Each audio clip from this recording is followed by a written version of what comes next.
솔직한 라이브쇼, 오늘 진행을 맡은 YTN 라디오 김혜민 PD입니다.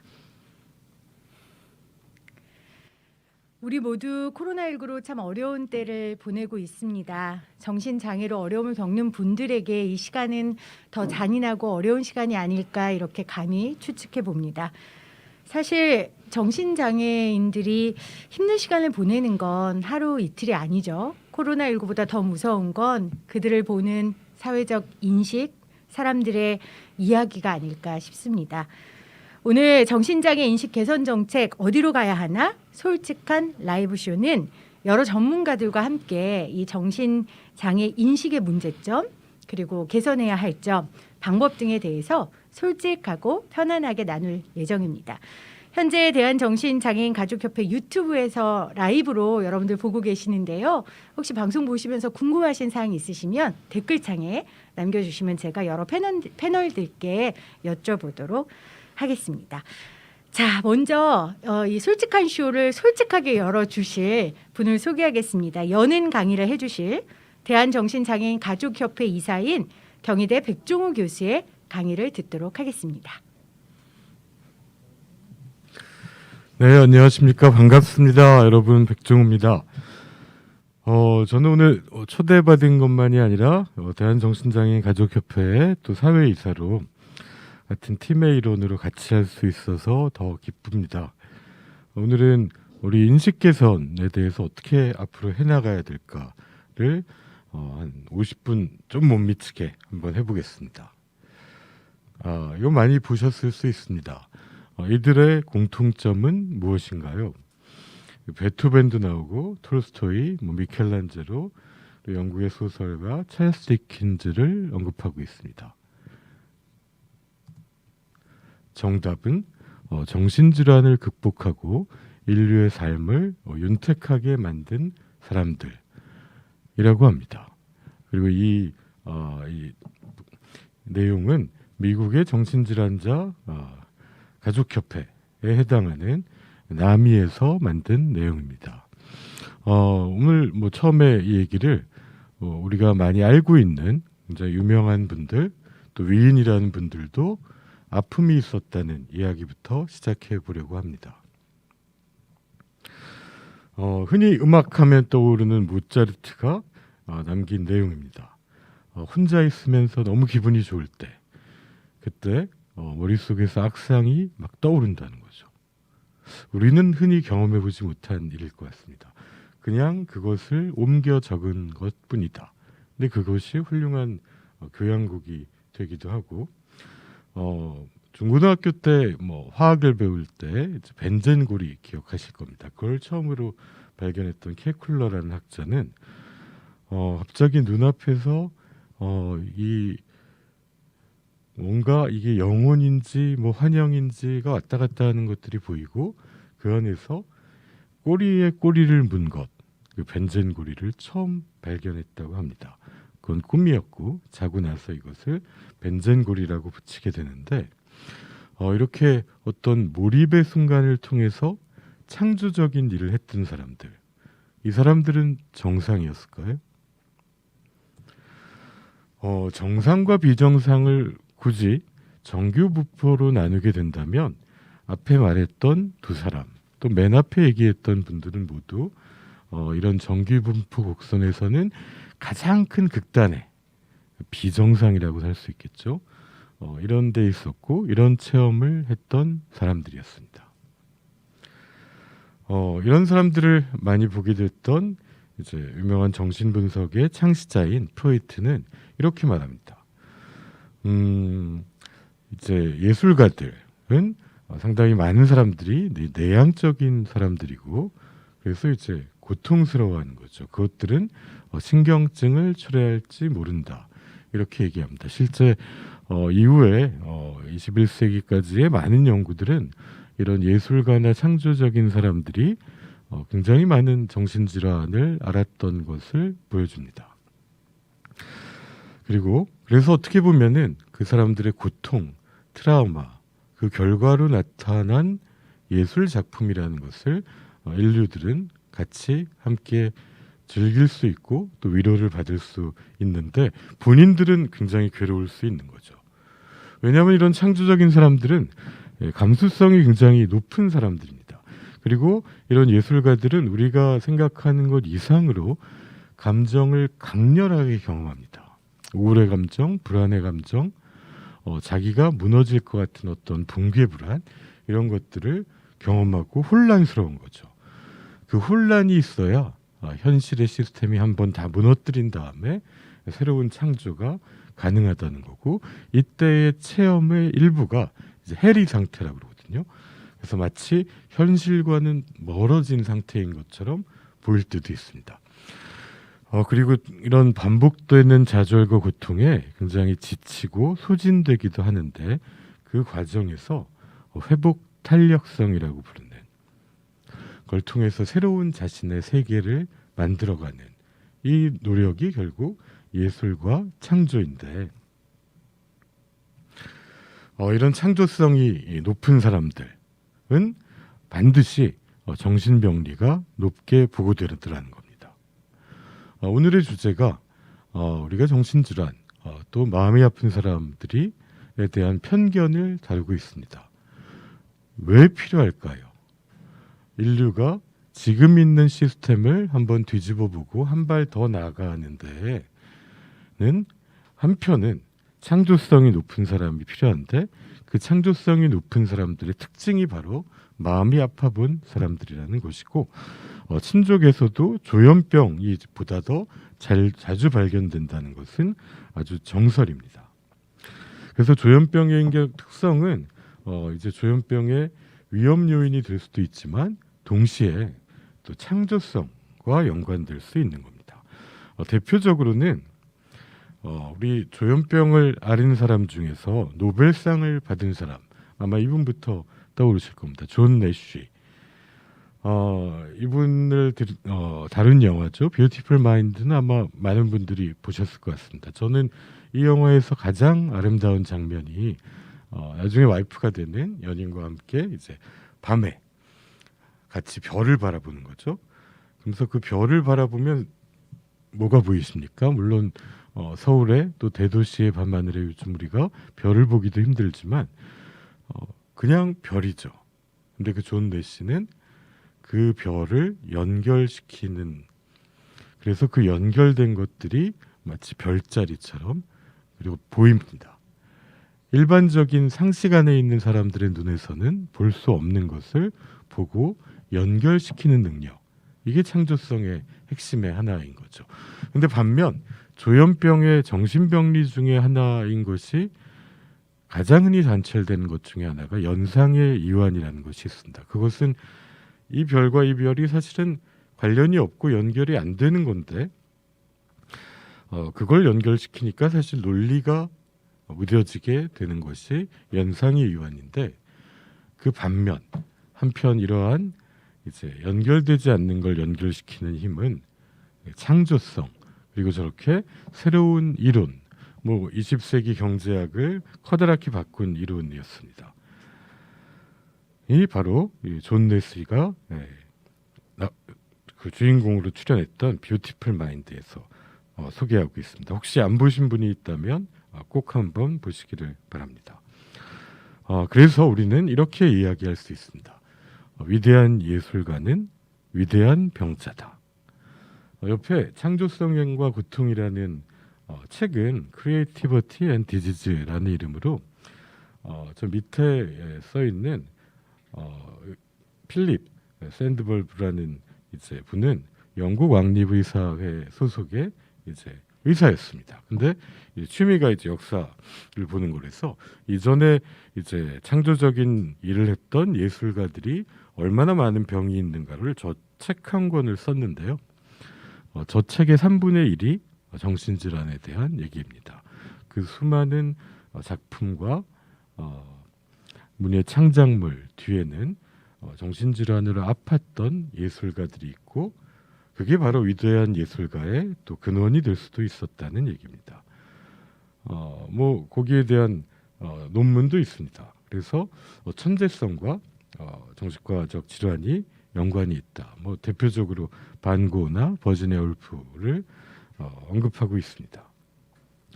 그래서 우리가 인류가 하여튼 그 자기 세대를 뛰어넘어서 뭔가를 보려고 할 때 자기 세대에 연결된 고정된 시각으로 보면은 발전이 없더라는 거죠. 그 거기서 보이지 않는 새로운 것들을 볼 수 있었던 힘은 어디서 나올까? 그건 때로는 고통이고 때로는 질환이고 때로는 정신질환이기도 하더라. 그래서 우리 어떻게 보면은 인류가 인류일 수 있게 하는 발전의 근본에는 우리가 한편은 정신질환의 고통이 있었다는 겁니다. 예, 그 유명한 작가죠. 버지니아 울프 같은 경우에는 조울증을 앓았습니다. 마지막 순간은 비극이었습니다. 이렇게 씁니다. 남편에게. 당신은 내게 완전한 행복을 준 사람이었습니다. 하지만 난 이 병을 결코 극복하지 못할 겁니다. 계속되는 이 광기 때문이라고 본인의 유서에 남기기도 했습니다. 사실 굉장히 급성기 때마다 뭐 환청도 경험하고 피해망상도 경험했지만 그 고통이 여러 문학의 근본이 된 거죠. 문학 또는 또 영화로도 자주 떠오르는 이제 해밍웨이, 20세기 미국 사람들이 가장 좋아하는 소설가였죠. 해밍웨이의 저 집안을 보십시오. 해밍웨이 집안의 1대, 2대, 3대, 4대 중에 자살로 사망한 사람이 3분의 1이죠. 놀랍지 않습니까? 이러면은 흔히 이게 자살의 유전자가 있느냐, 뭐 이런 이제 주제의 연구에 대한 서두에 항상 등장하는 가게 됩니다. 근데 정말 강력한 자살 유전자가 있다면 그 유전자는 생존하지 못했을 것입니다. 그걸 가지고 있는 사람들은 다 살아남지 못했겠죠. 근데 어떻게 이런 한 집안에 이렇게 많은 사람들이 자살했을까? 이것을 21세기에 이제 후생 유전학은 이렇게 설명합니다. 자살의 유전적 요인도 있고 조현병의 유전적 요인도 있죠. 근데 그 유전자가 어떻게 발현되느냐는 그 사람의 성장의 환경과 심리적 요인이 영향을 미치는 겁니다. 그래서 똑같은 유전자를 가지고 태어난 두 명의 쌍둥이, 유전자는 100% 일치하죠. 일란성 쌍둥이는. 근데 나중에 5, 60대에 봤더니 어떤 사람은 체격이 크고 어떤 사람은 체격이 작고 어떤 사람은 굉장히 젊어 보이고 건강하고 어떤 사람은 빨리 아프더라. 그거는 좋은 유전자가 발현되게 하느냐, 나쁜 유전자는 발현되지 못하게 하느냐는 그 사람의 성장 과정이 유전자의 발현에 영향을 미치더라라는 얘기입니다. 하지만 오늘의 주제인 정신질환은 결코 유전병은 아닙니다. 유전적 요인이 있죠. 뭐 당뇨, 고혈압 또 유전적 요인이 있지만 그게 유전 때문에 생기는 병은 결코 아닌 것 같은 비슷한 수준입니다. 또 미국의 대통령 중에서 미국인이 가장 사랑하는 대통령의 뭐 단 한 번도 놓치지 않았던 링컨 대통령이 일기장에 쓴 글입니다. 링컨의 일기에는 이런 내용이 적혀져 있었습니다. 나는 현재 가장 비참한 사람이다. 지금 150년 동안 미국 사람들이 가장 존경하는 사람이 이런 표현을 합니다. 그리고 이대로 남아있는 건 더 이상 불가능하다. 죽거나 아니면 나아지거나 해야 된다. 왜 그랬을까요? 사실 링컨은 평생 3번 정도의 심한 우울증을 경험했었습니다. 링컨의 가장 가까운 친구 중에 하나였던 이제 헨리 위튼이라는 사람은 링컨은 알 수 없는 습관적 우울 증상이 있었고 그러다 보니까 동업자는 링컨이 이렇게 걸어 다닐 때 마치 우울이 뚝뚝 떨어지는 것 같았다. 이렇게 얘기합니다. 얼마나 우울했으면. 그런데 이것을 이제 링컨의 연구가가 어떻게 해석하냐면 이 우울증을 극복하기 위한 링컨의 노력이 위대한 업적의 에너지원이었다고 말합니다. 사실입니다. 그때는 뭐 약도 없고 우울증이 병인지도 몰랐고 또 심지어는 뭐 어떠한 치료법도 없었던 시기에 링컨은 우울한 시기, 굉장히 불행하게 자랐고 아주 가난한 집에서 어렵게 독학을 해서 변호사가 되고 그다음에 시에서 의원으로 일하게 되고 하나하나씩 올라갈 때마다 이러한 우울을 극복하기 위한 그의 노력은 많은 사람들을, 또 심지어 뭐 노예 해방의 업적 같은 역사적인 업적을 남기는 근원이 됐다, 이렇게 얘기합니다. 결국은 거꾸로는 링컨이 그렇게 심한 우울증을 겪어보지 못했다면 더 많은 업적을 냈을까요? 아니면 평범한 사람이 됐을까요? 실제 미국의 대통령이라 그러면은 그 수억 명의 사람 중에 한 명이잖아요. 그래서 근데 전직 대통령 37명을 조사해 봤더니 절반이 정신질환이 있었더라라고 얘기합니다. 지금 대통령도 그렇다는 얘기가 있지만 그거는 좀 역사의 몫으로 두고요. 그래서 알코올 문제, 조울증, 그다음에 우울증, 수많은 질환이 있었는데 이것을 연구했던 조너선 박사는 결국은 우울증이 있었던 사람도 대통령을 할 수 있었던 게 아니냐, 이렇게 표현합니다. 그래서 여러분이 누군가 정신질환이 있었던 사람을 편견 때문에 그는 아무것도 할 수 없을 거라고 판단하셨다면 당신은 미국 대통령 37명 중에 절반이 아무것도 할 수 없을 거라고 생각한 것과 같다는 거죠. 그래서 한편 이러한 우울과 같은 고통을 이제 노력하고 극복하고 이겨내려고 했던 사람이 더 큰 업적을 이루고 또 이제 역사적인 이름을 남기기도 하고 문학과 예술을 남기기도 한다는 것을 여태까지 봤습니다. 예, 그 다음에는 이제 이렇게 우리가 편견을 줄여나가는 노력을 어떻게 해야 될 것인가를 고민하다가 제가 작년에 요맘때 그리고 재작년에 11월 달에 만났던 분들이 이제 덴마크에 있는 원오브어스라는 그룹입니다. 이분들은 정신건강 전문가도 있지만 당사자도 있고 가족도 참여하는 분인데 이 예산은 덴마크 정부가 지원하고 있고요. 덴마크만 하는 게 아니라 유럽의 여러 나라에서도 진행하고 있는 이제 국가적이기도 하면서 세계적인 캠페인입니다. 그래서 원 오브 어스라고 유튜브 같은 데서 쳐보시면 이런 게 짠 나옵니다.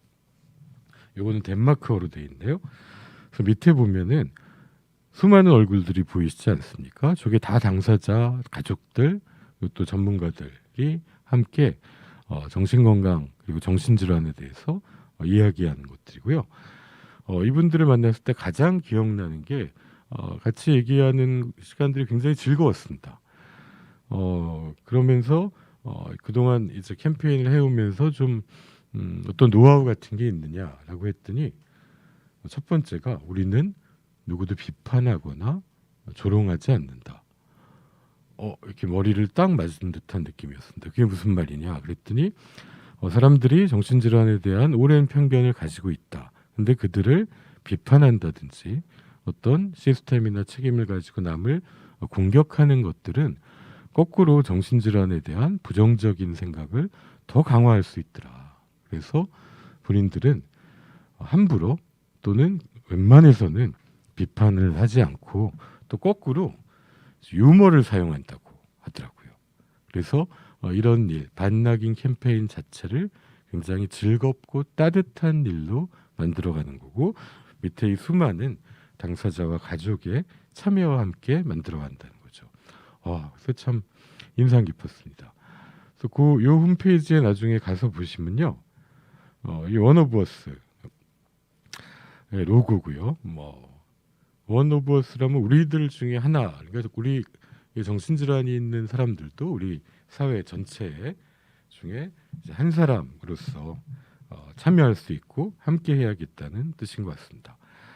거기에 보면은 밑에 애니메이션들이 여러 개 있는데 보시면 이렇게 덴마크가 이제 바이킹 조상들이니까요. 저렇게 남성 덩치가 이만한 산만한 바이킹이 나와서 저렇게 수많은 친구들이 옆에 있는데도 혼자서 우울해하는 게 나옵니다.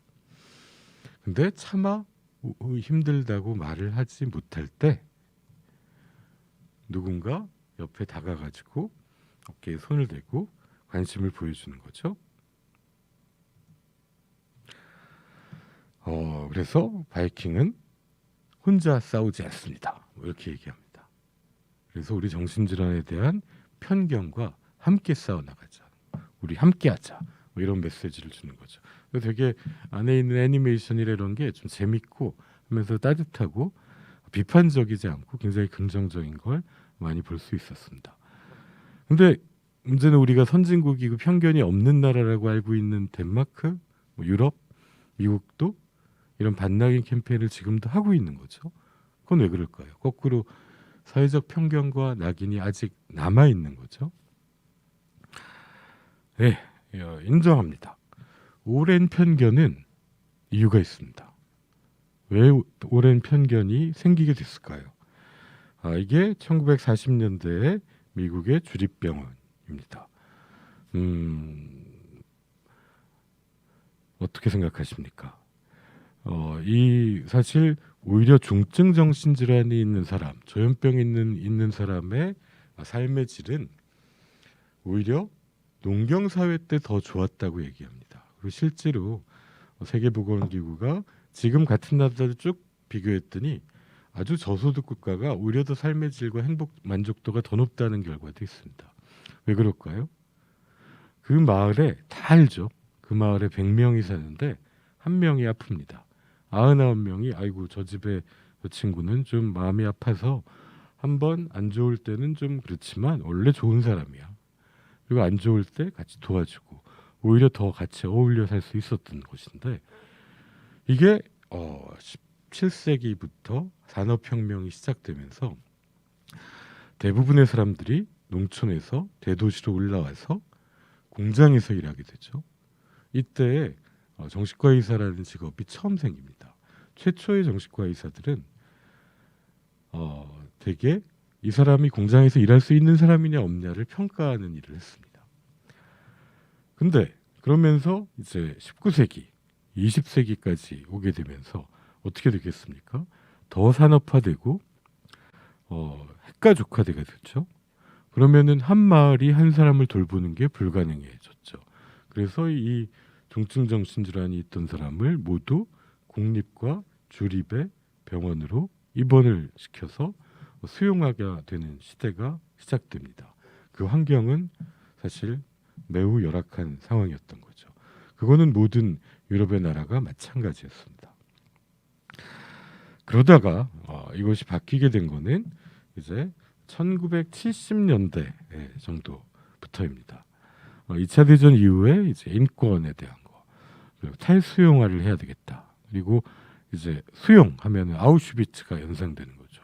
600만 명이 사망한 지역 사회에서 같이 살 수 있는 대상을 만들자는 이 범세계적인 운동이 일어납니다. 여기 표에 보시면은 미국이나 이탈리아가 이제 입원 환자들이 쭉 줄게 되는데 제가 노스캐롤라이나 미국에 좀 연수를 조금 갔었는데 거기에 주립정신병원이 1970년대에 몇 배 되었냐면 2만 배 되었습니다. 노스캐롤라이나 인구가 몇백만도 안 되는데 엄청난 사람들이 만성정신병원에 있었던 거죠. 지금 몇 배드냐? 한 1,500배드 정도 됩니다. 그걸로 따지면 2만에서 1,500이니까 10% 미만으로 줄인 거죠. 예. 근데 미국에서는 어떻게 했느냐? 12월 31일부로 문을 닫자. 이렇게 했습니다. 미국의 속도가 훨씬 빨랐고 그다음에 이탈리아가 보시면 저 속도가 더 완만했습니다. 우리가 알고 있는 개념이랑은 좀 거꾸로 갔죠. 이탈리아가 더 급진적인 것 같은데 조금 이따가 더 자세히 보겠습니다. 이 그래프에 보면 일본은 아직 갈 길이 먼저 빨간 줄 맨 위에 있죠. 우리나라는 이제 시작입니다. 한국과 일본은 그럼 어떻게 했습니까? 농경사회에서 했던 것처럼 가족이 책임졌습니다. 근데 산업화가 되기 시작하니까 가족도 일을 했어야 됐죠. 그래서 1950년대까지 일본에서는 사택감치법, 나중에는 굉장히 압법으로 불려서 사라진 법인데 이 환자를 집에 부모가 가둘 수 있었습니다. 이게 말이 되느냐? 어떻게 부모라 그래서 자식을 집에 감옥 같은 걸 만들어서 가둘 수 있느냐? 지금 당연히 이렇게 생각하실 겁니다. 근데 이 당시에 일본에는 그런 치료에 대한 접근성은 매우 어려웠고 그렇기 때문에 50년대까지는 저 오른쪽 밑에 그림에 보시는 것 같은 것을 집에 만들어서 환자를 가두는 것을 허용했었습니다. 그리고 심지어 몇 년 전까지 정신질환이 있는 사람의 가족들이 자타해를 방지할 의무가 법적으로 있었습니다. 그 의무가 누구에게 있어야 됩니까? 개인입니까? 가족입니까? 사회입니까? 최소한 일본에서도 10년 전까지도 가족의 의무였습니다. 그리고 우리나라에서도 현재 법조항입니다. 현행법. 보호의무자는 자타해를 하지 않도록 아니하도록 유의해야 된다. 이게 가족 책임입니다. 그리고 재산상의 권리보호라는 개념도 있고 물 유기하에서는 안 된다는 것도 있지만 그러한 책임을 보호의무자에게 부여하고 있습니까? 맞습니까? 이 그래프는 요즘 제가 우리 사회의 변화를 보여주는데 가장 많이 인용하는 것 중에 하나입니다. 1997년 뭐가 있었습니까? IMF가 있었죠. IMF가 있을 때부터 지금 20년 만에 대한민국은 완전히 다른 나라가 됐습니다. 첫 번째로는 IMF 때 또 기억하시면 뭐가 있습니까? 자살이 늘었죠. 그 이후에 20년 동안 자살이 증가했습니다. 왜 그랬을까요? 1998년에 부모를 누가 부양해야 됩니까? 예를 들어 부모가 치매가 생겼다. 그러면은 90% 이상이 자식이라고 대답했습니다. 아마 뭐 아들이라고 얘기했겠죠. 근데 그 비율이 지금 몇 프로입니까? 이제 30%가 안 됩니다. 그 사이에 국가와 사회라고 응답한 사람이 절반이 넘어갔습니다. 그 시점이 딱 2016년. 이때 대통령 공약에 뭐가 나옵니까? 치매 국가 책임자가 나왔습니다. 이전에 치매 부모를 모시는 거는 자식들의 책임이라고 믿던 사회에서 산업화되고 핵가족화돼서 이제는 30%가 넘는 가장 많은 가구가 1인 가구이고 4인 가구의 비율이 불과 20%를 살짝 넘는 상황인 대한민국에서는 개인과 가족이 감당할 수 없는 거죠. 그래서 어떻게 했습니까? 사회가 감당하게 됐습니다. 사회적 안전망을 만들어야 되게 됐습니다. 그러면은 그 20년 동안 왜 자살이 늘었겠습니까? 첫째는 본인들이 노인이 될 때를 준비하지 못했던 노인. 가장 자살률이 높았었죠. 그리고 40, 50대의 중장년. 한두 개, 세 개, 네 개 어려움이 겹치다가 경제적인 힘듦이 생기면은 중산층이다가 나락으로 떨어져 온 거죠. 그리고는 또 누가 있겠습니까? 중증 정신질환이 있는 사람, 우울증이 있는 사람, 정신건강에 어려움이 있는 사람을 더 이상 가족이 책임지지 못한 시점에서 방치되는 사람이 늘게 되고 그 결과는 사실은 자살이 훨씬 늘었습니다. 그런데 자살 말고도 있습니다. 뭐 이런 기사들을 보시면 오늘 지금 유튜브로 보시는 분들께서는 화도 많이 나셨을 겁니다. 조현병 범죄, 조현병의 포비아라는 것도 있고, 그래서 마치 저런 묻지마 살인 하면은 조현병을 떠올리게 되는 사고가 2018년부터 정말 많이 있었습니다. 왜 그럴까요? 조현병이 위험합니까? 위험하지 않다고는 말하지 못하겠습니다. 물론 흔히 이렇게 얘기합니다. 조현병 환자의 범죄가 일반인보다 낫다. 이거 맞습니다. 근데 그러면 왜 그러냐? 왜 그렇게 그러냐? 근데 조현병의 급성기에 이제 상대적으로 자타해가 심각한 피해를 주는 범죄가 있을 수 있고 그것은 앞에 일정한 동기가 없습니다. 그렇기 때문에 이 피해자 또는 국민들은 이해가 안 되는 거죠. 예측할 수 없다. 무섭다. 조현병은 사회에서 격리하게 되나 보다. 이런 생각들을 하게 됩니다. 본인과 자신의 가족을 보호하기 위해서. 그래서 머릿속에 각인 효과가 남는 것입니다. 그래서 저 비율이 전체 우리나라에서 1년에 1,500건의 타살이 일어나는데 저 비율이 낮다. 또 조현병 환자에 의한 이런 최악의 사망, 타해의 경우에 대부분의 피해자는 가족이다. 이렇게 얘기해도 국민들은 안심하지 못합니다. 그래서 비율이 낮다고만 설명해서 국민을 안심시키기는 어렵다고 생각합니다. 여기에 반낙인 캠페인을 얘기한다면은 설득이 매우 어려울 것입니다. 예, 우리 고 임세원 교수를 다들 아실 겁니다. 2018년 12월 31일에 이런 일이 있었고 그 이후에 국회에서 청문회도 있었고 정부와 여러 가지 의사협회 등이 TF를 구성해서 임세원법을 통과시켰습니다. 거기에는 의료법, 응급의료법, 정신건강복지법 그리고 뭐 여러 가지 시범사업들을 하게 됐습니다. 살짝 낮았습니다. 왜냐하면 외래치료 지원제라는 이름으로 이제는 자퇴 위험이 있는 사람이 지원을 받을 수도 있게 됐고요. 이게 지금 시행되고 있고 또 행정입원에 대한 것도 이전에는 지원이 없었는데 생겼습니다. 근데 왜 그리고 특히 작년 2019년 4월에 진주 반응화 사건 그 한 달 동안의 수없는 사건들이 왜 발생했을까요? 우리나라가 지금 국민소득 3만 불을 이제 넘었습니다. 정신건강의 문제는 국민소득이 $10,000 이전에 먹고 사는 문제를 해결하지 못했을 때는 사회적인 중요한 이슈가 전혀 되지 못합니다. 근데 $20,000를 넘어서 $30,000로 오면 그때부터 사회적 문제가 됩니다. 그리고 특히 뉴욕에서 1998년 이때 어떤 일이 일어났냐? 한 조현병 환자 골드스테인이라고 하고요. 그 환자가 지하철에서 기자였습니다. 캔드라라는 시민을 밀어서 사망합니다. 3개월 후에 똑같은 사고가 또 발생합니다. 뉴욕의 1998년은 지금 2020년의 대한민국과 같은 수준인 거죠. 이런 사고가 빈발하니까 이제 국회에서 논의를 시작한 거죠.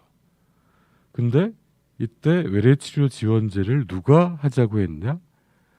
맨 앞에 나왔던 남이었습니다. 미국 정신장애인 연대가. 왜 그랬을까요? 당사자와 가족을 보호하기 위해서였을 겁니다. 필요하다고 생각했기 때문일 겁니다. 이거는 캔드라법이라는 이름으로 법원이 외래치료를 지원을 명령할 수 있는 제도를 그때 처음 만들어서 이제는 영구 시행되고 있습니다. 제가 가족협회에 가가지고 이런 사법 입원 제도를 설명했더니 이런 질문도 받았습니다. 아니 우리가 아픈 건데 왜 판사한테 가냐? 우리가 무슨 죄졌냐? 충분히 하실 수 있는 말씀입니다. 그래서 왼쪽에 있는 것처럼 판사가 법 보고 있다가 최근에는 저렇게 한 테이블에 앉아서 이제 사복을 입고 같이 얘기를 하기도 한다고 하고요. 저걸 멘탈 헬스 커트라고 부르는데 정신건강 법정은 판사가 로테이션하지 않는 시스템입니다. 전문성이 있겠죠. 그다음에 두 번째로는 판사만 있지 않습니다. 정신건강 사회복지사, 간호사가 붙어서 지역사회의 자원에 연계하는 것까지를 포함하는 겁니다. 이랬더니 사고의 발생이 줄고 오히려 지역사회의 정신장애인의 거주시설을 20년 동안 19,000배들을 만들었는데 거주민의 민원이 한 건도 없더라는 겁니다. 물론 이건 이제 차별금지법 때문에 못하는 것도 있지만 실제 민원이 없더라. 그래서 이제 법원 시스템인 미국과 독일 같은 나라가 있고 이제 정신건강심판원 같은 행정 시스템이 하는 나라도 있습니다. 이제 이거는 법조인, 정신과 의사 그리고 시민단체 추천에 대개는 정신건강 전문요원이 기타 위원 3명이 해서 6개월 기준으로 입원해서 또는 지역사회에서 치료를 오더할 수 있습니다. 지금 아마 많은 가족들은 지역사회에서 입원을 시켜야 되는데 경찰도 안 도와주고 소방도 안 도와준다고 방을 동동 구르는 때가 있으셨을 겁니다. 근데 호주의 정신건강복지법에 해당하는 정신보건법에는 이러한 이제 다학제 팀이 지금 입원이 필요하다라고 경찰에 연락하면 경찰이 해야 될 일은 딱 2가지입니다. 1번 본인이 즉시 출동한다. 2번 즉시 출동할 수 있는 다른 경관을 소개한다. 100% 출동한다는 것입니다. 이러한 이제 처음에 결정은 법적 행정적으로 하되 그 다음에 서비스는 찾아가는 것입니다. 그래서 이렇게 주립병원에서 퇴원하면 한 병원에 저렇게 13개 팀이 있어서 집을 찾아가서 서비스를 제공합니다. 오른쪽에 있는 사진은 저게 한 팀입니다. 저 팀이 13개가 한 병원에 있는 것입니다. 뉴욕주가 인구가 2천만 명이거든요. 서울은 1,000만 명 아닙니까? 근데 정신장애인의 거주시설이 3만 9천 베드입니다. 그럼 서울에는 2만 베드가 있어야 상식이지 않습니까? 근데 몇십 개 있습니까? 근데 왜 이렇게 합니까? 뉴욕이 뭐 예산이 남아돌겠습니까? 그렇지 않다는 거죠. 사실 뉴욕에서 조현병으로 진단받으면 90% 이상이 메디케이드로 의료비를 본인 부담금 없이 지원받을 수 있고요. 그 다음에 저 맨 왼쪽에 위에 있는 데가 병원 바로 앞에 있는 이제 거주시설입니다. 저기는 24시간 치료하는 치료진이 있고요. 1, 2, 3, 4단계로 맨 오른쪽에 있는 아파트는 4단계 거주시설입니다. 간판도 없습니다. 일반 아파트고 저 아파트에 사는 사람 중에 딱 100명만 조현병이 있는 환자인데 저 1, 2, 3, 4단계로 올라갈 때마다 평가를 하고요. 그 평가한 기록을 누가 보냐면은 입원할 때의 치료진부터 맨 뒤에 있는 아파트 같은 주거시설에 있는 사회복지사까지 같은 의무 기록을 봅니다. 그걸 이제 사이케라는 시스템입니다. 그래서 의무 기록을 보고 매일 소통할 수 있는 겁니다. 그럼 사고가 나겠습니까? 이 시스템 안에 있는 사람이 사고가 안 나더라는 겁니다. 그럼 편견이 줄겠습니까? 편견이 늘겠습니까? 당연히 줄어드는 것입니다. 결국은 편견을 줄이기 위해서는 그 사회의 수준에 맞는 지원과 치료 시스템을 갖춰야 된다는 말씀입니다. 그다음에 이제 다들 아시는 이제 이탈리아 얘기입니다. 바살리아입니다. 저도 참 좋아하는 분인데 열정이 넘치던 분이었습니다. 무엇보다 우리 환자들은 사람이라는 것에서 시작했고요. 이게 본인이 부임했던 고리지아의 국립정신병원이었습니다. 쉽게 말하면 바살리아라는 정신과 의사는 사실은 국립정신병원장이었습니다. 근데 국립병원장이 뭘 했냐고요? 그 병원의 문을 닫아버렸습니다. 10년 만에 1182명이 입원했었던 바살리아가 이제 마치 히딩크처럼 고리지아라는 시에서 바살리아를 이제 초대해가지고 트리에스테, 그 다음에 두 번째 시는 트리에스테가 초대해서 병원을 맡겼습니다. 그랬더니 10년 만에 모든 입원 환자를 퇴원시켰습니다. 여기 보시면 1978년에 87명이 되고 1979년에 0명입니다. 여기에 이탈리아가 열광했습니다. 그리고 나서는 어떻게 됐겠습니까? 1978년에 모든 국립정신병원의 신규 입원을 금지하고 12년에 걸쳐서 모든 입원 환자를 준비가 된 분들부터 퇴원시켜서 지역사회로 옮깁니다. 그러면은 정신병원의 직원들은 다 굶어 죽었을까요? 그렇지 않습니다. 그 사람들은 다 공무원이었기 때문에 지역사회 정신보건센터에서 일하게 됐습니다. 5만에서 10만 명당 한 개의 센터가 생겼고 그 한 개의 센터에는 4-5명의 전문의와 40명의 정신건강 전문요원이 24시간 서비스를 제공하는 시스템으로 완전히 바꾼 겁니다. 그래서 사실 오히려 미국에서 있었던 여러 가지 부작용이 이탈리아에서는 발생하지 않은 것입니다.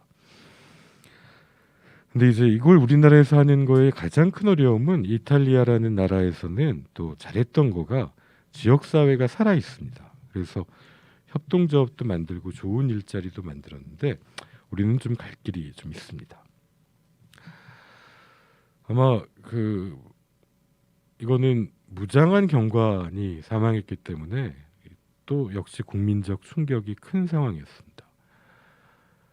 이분은 한 10,000명의 조현병 환자 중에 한 명 있을까 말까한 살인의 경력이 있는 환자였는데 본인이 퇴원하겠다 그러고 어머님도 비용이 모자라서 퇴원하겠다고 했을 때 아무도 이것을 제한할 수 없었습니다. 퇴원합니다. 바로 재발했습니다. 경찰이 3번 출동했는데 3번째 출동 때 경찰이 사망했습니다. 경찰이 입원을 시키려고 했다고 해도 입원실을 찾기는 매우 어려웠습니다. 요즘은 코로나 때문에 더 어렵지만 왜일까요? 아무도 경찰을 도와주는 사람이 없습니다. 경찰의 내부 게시판에 3분의 1의 민원이 정신응급 지원에 관련된 내용입니다. 경찰도 죽을 지경이라고 얘기합니다. 왜일까요? 이런 일이 LA에서 벌어졌다면 그 상태에서 퇴원이 가능했겠습니까? 지역사회로 갔다면 찾아가는 전문가가 있었을 것입니다. 경찰이 출동했다면 이거를 지자체가 운영하는 찾아가는 의료 서비스 팀이 도와줬거나 응급팀이 또 지역사회에 경찰을 위한 병상은 항상 비어 있었을 겁니다. 근데 우리나라의 정신건강복지센터는 어떻게 되어 있습니까? 우리나라의 정신건강복지센터에는 의료 서비스가 없는 세계적으로 유일한 모델입니다. 두 번째로는 센터가 제공하는 복지 서비스가 의료비 지원 정도밖에 없습니다. 일본만 해도 센터에 가면 정신보건 수첩을 주고요. 그럼 수첩이 있으면 여러 가지 취업 지원을 받을 수 있고요. 외래 치료비를 리펀딩 해줍니다. 그러니까 소득에 따라서 외래 치료비를 내가 10,000원 냈으면 5,000원을 돌려줍니다. 그 인구가 동경의 한 구의 5%가 그 서비스를 받습니다. 그럼 5%의 인구는 센터에 걸어가는 거죠. 근데 우리 정신건강복지센터는 어깨띠를 들고 길에서 센터로 찾아오세요 하고 브로셔를 나눠주고 있습니다. 직접 주는 서비스가 없기 때문에 갈 필요가 별로 없게 되는 거죠.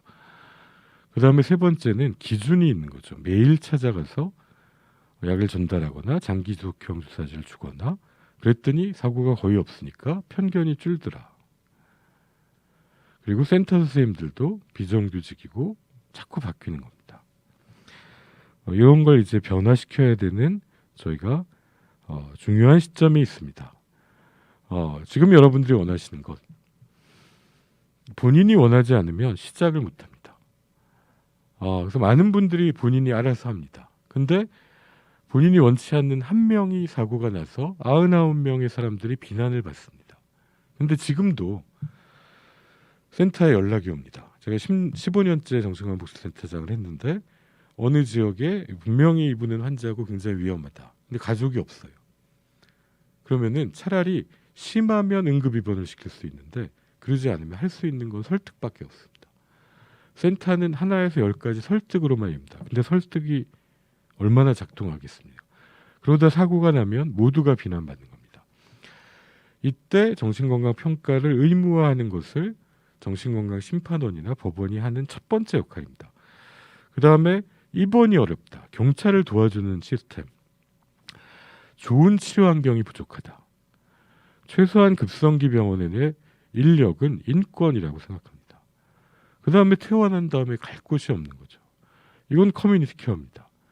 사례 관리를 하러 쫓아가는 사람이 있어야 되고 정신재활시설을 국비와 지방비가 지원해 줘야 됩니다. 그 다음에 가장 중요한 것 중에 하나는 좋은 일자리가 없다는 겁니다.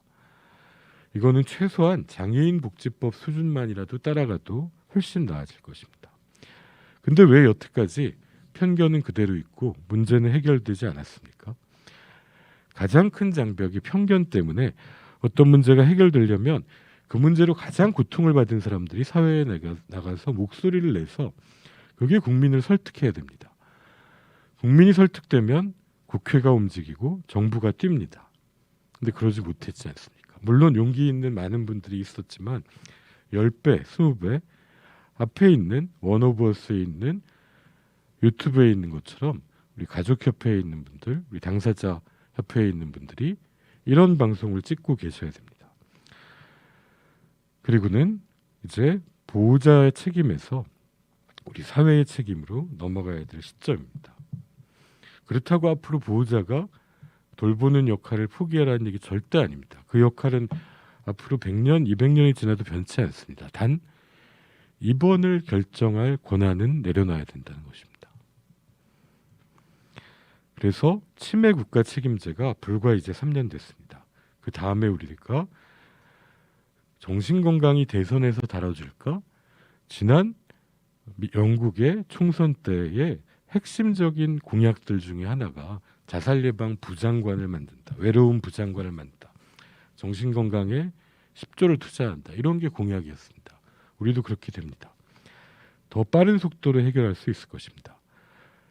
그래서 정신건강에 대해서도 국가의 책임이 필요하고 이쪽으로 가려고 하면 우리 고 임세원 교수의 유가족들이 최악의 상황인 날에 이야기를 해서 국민들의 마음을 움직였습니다. 안전한 치료 의료 환경과 마음이 아픈 사람들이 쉽게 치료와 지원을 받을 수 있는 사회. 그게 바로 누구나 필요할 때 도움을 받을 수 있고 커뮤니티 케어가 되는 사회일 것이고, 이러한 오래된 편견을 극복하는 힘은 시스템의 변화에서 나올 것입니다. 예, 정리하겠습니다. 이제 많이 아파 본 사람의 고통이 문학 작품을 낳고 예술 작품을 낳듯이 또 주변을 따뜻하게 할 수 있을 것이고, 거기에 당사자와 가족분들의 힘이 우리 사회를 좀 더 따뜻하게 만들 것입니다. 테러를 당하고 아팠던 사람들 중에 다 외상 스트레스 장애만 생기는 줄 알았더니 많은 사람들이 오히려 레질리언스라고 회복돼서 오히려 더 이전보다 나아짐을 경험하더라. 바람이 세고 나무가 휘어졌다가 다시 제자리를 찾아가고, 태풍이 지나가고 났더니 뿌리가 더 깊어지고 새로운 새싹이 만들어지는 그런 좀 더 살만한 사회를 우리 정신장애인 가족협회와 함께 만들어갔으면 좋겠습니다. 네, 이것을 마치겠습니다. 감사합니다.